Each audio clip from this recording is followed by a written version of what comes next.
show off a new build. So this one will be kind of referenced as a Kraken variant, though this is not one that I designed. This is actually one of a dial that I found online. Obviously, it's not a copy of what I do. It's a completely different style. But I thought it looked cool. Thought the guy did a good job designing it. And I can do stuff similar to this with screen printing. I just haven't. You know, most of the stuff I do with the screen printing, you've seen like those radioactive style dials, the F1s, the Porsche ones. You haven't seen like any of the Nissan or the Honda stuff that I have. I haven't put any of those together yet. I will at some point soon. But those are the ones that we're just kind of creating with AI, which is essentially, I don't know if that guy did that with this, but this is the kind of result you can get. You know, just have it spit out a whole bunch of stuff and you're like, all right, I'll go with that one. So it's a non-lume dial. This is just a full-on screen printed dial. Now when I do them, we have circle pips and then we backside lume them. But this guy obviously did not do that with his dial. But so it's going to be referenced as a Kraken variant. I did this in a 170 brushed case, so it's one of the nicer. They're all the same size, but has a little bit more height to it. These also come, the 170 case is the donor that I buy. Has a bezel that I don't use, a fancy signed crown that I have to then replace with a crown, which I have to get. I can't get crowns these days. So it's going to come from another donor watch, so it's really expensive using a 170 case because I can't, I'm paying for things that I'm not going to use, and I have to replace things that I must have going forward. So this one actually has a 100 crown on it that fit nicely with a lasered Kraken. That's gives a bit of an iridescent look. Since we had nice color in the dial, I went with an iridescent coin bezel. And then I have a resin-filled silver with black hour insert. And then I put this on one of these super soft, distressed gray leathers from Mr. Gillespie over at Wristbound. Milled and Kraken engraved caseback, as well as a preview buckle. So that's this build. I also put this on a little quick disconnects just because I thought it would be fun. So you can pop those off pretty quick if you need to. Then one thing that's nice with the 170 case is there's a lot of lug space here. So you can use thicker straps and stuff on them. So not that these are particularly thicker straps, but got a little bit of room there to move and swing freely. So a lot of my watches, it's a little tight there. You got to kind of pull a little bit and then it will move easy. But this one danced nicely in there.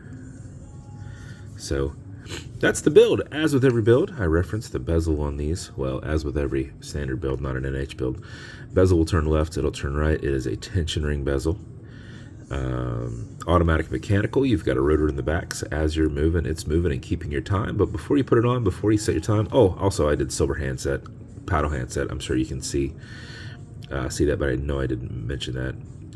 Went with silver because silver case, silver insert, distressed gray. I thought that can be the pop of color, and then there's the hint of the pop of color on the side. So rhyme and reason, I guess. Automatic mechanical, as I referenced, as you move, it's moving. Before you put it on and you set your time, wind it just a little bit, because if you're not active enough and you just set your time and put it on, you might lose time. It might stop because you're not moving. So not that you have to be moving constantly, but the movement is what winds it. So if you're active, it's winding it until it maxes itself out. So what you do, back the crown off the threads until you hear it and feel it clicking. You'll be off the crown tube. You'll know that because you'll have a little bit of play. You know that you're not on its structure. You can feel the wiggle. You know that because once you're on that crown tube, it's structure. You're moving the watch if you're pulling it. When you're off of it, you're not moving the watch. You're moving it, right? A wind is clockwise as you're looking at it from the side or away from you. Counterclockwise towards you does not wind it, but it is a lot easier to keep your finger spacing and go back and forth. So 4 or 5 seconds of this will max out your 31. Well, it won't max it out, but it'll close. 4 or 5 seconds of this mixed with your rotor movement will keep your time throughout the day, but if you do it for another 4 or 5 seconds, you will max out your 31-hour power reserve on it. You cannot overwind it, so don't don't worry about that. I was like, you know what? I haven't coughed. This has been great. And as I think of it, I was like, I got to cough. So that's fun. You cannot overwind it, so don't worry about that. You've got a slipping mainspring in there. So once it's compressed as much as it can go, it's got reversers on the back that's just diverting additional wind. So you can literally wind it all day and you wouldn't have anything to worry about. You just don't need to. But when you're happy with your winding, you're going to pull it to the one and only click. You can now set your time. You'll notice that the seconds hand's going to keep going. That's because this does not have a hacking movement. So you can now set your time. You'll also notice you've got a wobble crown. This deflects lateral pressure from going into the stem and into the movement. So some people think, oh, it's loose. Yes, you're welcome. That's deflecting lateral pressure from going into the stem and into the movement, also not affecting your keyless works. It also has a cool clutch system inside there that once it's screwed back in, it's disengaged. So if you ever get side impact onto it, it doesn't transfer it into the movement. So that's why you can go from setting the time, from winding to setting the time, but you cannot go back from winding back into setting the time. I've said that wrong twice now. I'll just show you. When you're here, you can wind and you can set the time, okay? But you cannot go back to winding again. You don't know this, but it's not making any noise. You have to screw this all the way back down and re-engage the clutch, okay? Now that it's there, it's set in winding. So when you back it off, you're back in winding, okay? You can go from this back into setting the time, but not back into that. So whenever you screw it back down, that's disengaging, so it does not transfer impact if you drop the watch on the side into the movement. So I don't tell too many people about that because they don't care, and you shouldn't be dropping your watch anyway, but it's just a cool little feature. So, of course, haven't had it practiced for a minute, which is why I fumbled the words there. But anyway, now you can set your time. Alexa, what time is it? 10:50 something a.m. Alexa, volume up. Alexa, what time is it? 10:53. I did hear it right. Push it over, get it out of that time setting, and then wind it down. Alexa, volume down.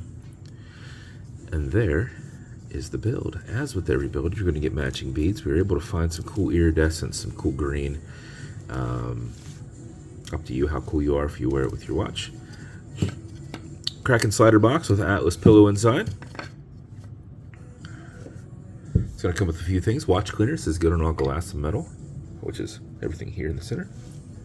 Non-streaky, non-toxic, non-residue, as well as a microfiber. It's also come with a leather conditioner, though you probably will not need to use it for a wristbound strap. But if you have other straps that are harder, if you have this for a very, very, very long time and it's starting to not be as pliable or rough on the back of it, apply this on the back, let it soak in. Use a rag or something, don't use one of your microfibers. And then lastly, you're going to get some fine scratch remover. This is Novus 2 from Amazon, just repackaged. It's like Polywatch, but much cheaper on me to buy and repackage. It is an acrylic scratch remover, and it's for your domed acrylic glass that you can scratch. If you do put a tiny bit of that on it and buff it out with your additional microfiber, if the scratch is up and down, just go left and right, circles, hazing it, filling it in, buffing it, generating heat with your thumb. If you do that for about 30 seconds and then polish it with another part of that rag or cloth, it should be gone. If it's still there, wait just a little bit, let that solidify, and do it again. You're just kind of filling that back in. And that's it. That's the watch. I only have one of these dials. I wanted to see how it was, what it was like, if it was worth it. because that dial is pushing the cost of the ones that I make. At least the screen printed ones. Actually, I think it's the same price. But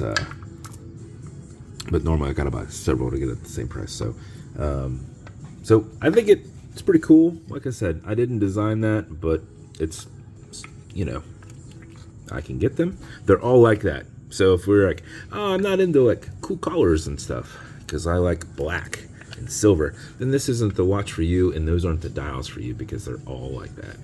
So if you want me to be able to do something custom and unique, reach out. I'll see what I can do. And if you want to continue to see videos like this, like and subscribe, so I put them up all the time. Thanks, guys.